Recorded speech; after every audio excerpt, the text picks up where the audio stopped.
The overall goal of this methodology video is to demonstrate the proper way to perform a battery of neonatal motor tests so that they are easily reproducible and quantifiable. This video will show a series of neonatal motor tests as well as how to perform and score each individual test. One of the problems with other published behavior papers is that the details of these tests do not translate well with just words and have led to results by different researchers that cannot be compared. The main advantage of this series of tests is that it uses a standardized, quantifiable scoring system that will allow for better and more accurate reporting of results. The tests we demonstrate here can be used to determine motor deficits, validate an injury or disease model, or determine whether the treatment is working.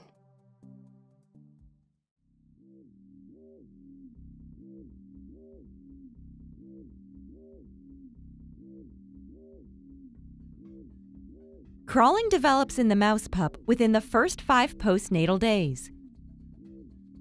By day 10, pups transition to walking.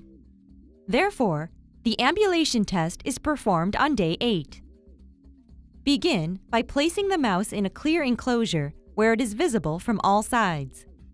Observe the mouse for 3 minutes and score its ambulation. If the pup does not walk on its own, gently prod the pup's tail to encourage walking. If there is no movement, give a score of 0. Give crawling with asymmetric limb movement a score of 1. Asymmetric limb movement is when the pup's paw placement is not consistent and its stepping pattern is irregular. Give slow crawling with symmetric limb movement a score of 2. In this case, the hind paws must meet the forepaws during each step, and each step must smoothly transition to the next. If the mouse is crawling quickly and symmetrically or walking, give this behavior a score of 3. During this developmental time period, there is a measurable change in the hind limb posture, where the angle between the hind limbs decreases during the transition from crawling to walking. To measure the foot angle, video record the pup from either above or below for 3 minutes. In the video, look for segments where the mouse takes a full stride in a straight line with both feet flat on the ground. Measure the foot angle of the pup by drawing a line from the end of the heel to the tip of the longest toe. Do not take measurements while the pup is stationary or turning. The righting reflex is demonstrated when a mouse pup flips onto its feet from a supine position. This reflex develops in mice between 1 and 10 days old. To test for this reflex, place a pup on its back on a bench pad and hold it supine for 5 seconds. Then, release the pup and record the time it takes for it to return to a prone position. Also record the direction of righting. Give each pup a maximum of 1 minute to turn over. Negative geotaxis is an innate behavior observable when a pup is placed facing downward and naturally turns around. This reflex develops in rodents between 3 and 15 days of age. Place the pup with its head pointing downward on a 45-degree incline and hold for 5 seconds. Then, release the pup. Record when and to which direction the pup turns, allowing it 2 minutes to show the behavior. Mice that fall down the incline or fail to turn can be retested, eliminated, or given a score of 0. Just be consistent. For mice over 10 days old, use the front limb suspension test to detect strength differences between the front limbs. Hold the pup firmly by the body and allow it to grasp a stiff wire with both forepaws. Then release the pup and time how long it takes for it to fall. Record if the pup releases one paw before the other or both paws at the same time. For pups between 2 and 14 days old, use the hind limb suspension test to detect differences in hind limb strength and neuromuscular function. Holding the pup by its tail, gently lower it into a 50 milliliter conical tube with its hind limbs placed over the rim. Then release the pup and record the time it takes for it to fall. In addition, score its hind limbs' posture.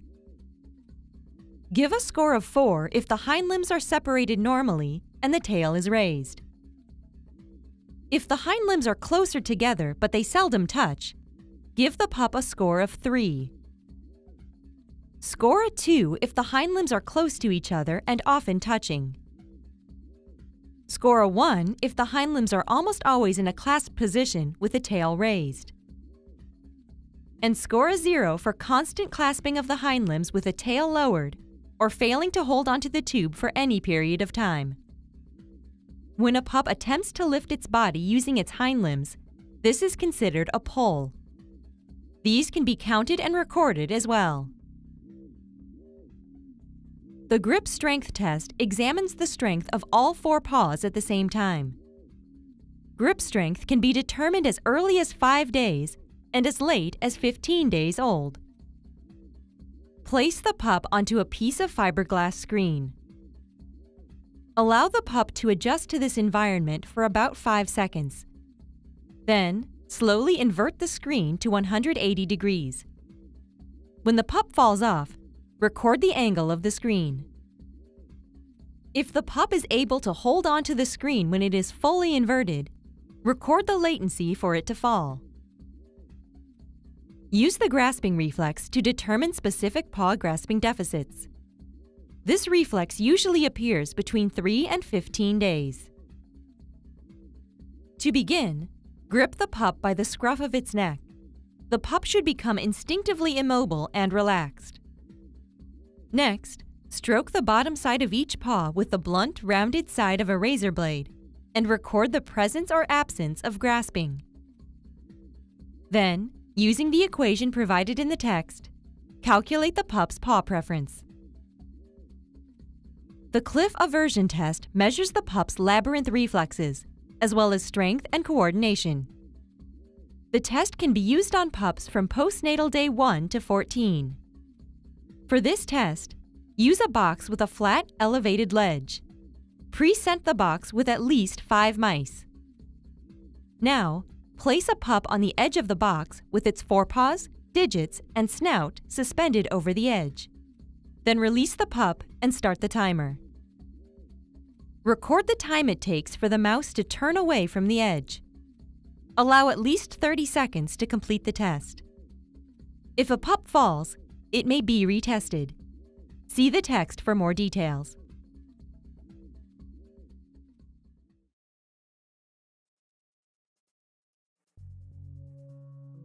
Cerebral palsy was induced in 6-day-old mouse pups, as previously described. Surgical sham pups were used as controls. Representative results at 48 hours post-injury are shown. In the ambulation test, the cerebral palsy pups ambulate less symmetrically at 48 hours post-injury when compared to shams. At 48 hours post-injury, the hind paw angle was more splayed in the CP mice when compared to sham animals. CP mice are slightly but significantly weaker in hind limb strength when compared to shams. Sham pups have significantly stronger grip strength than CP pups. CP mice grasped with fewer paws when compared to shams. At 48 hours following injury, CP mice show a right hind paw preference.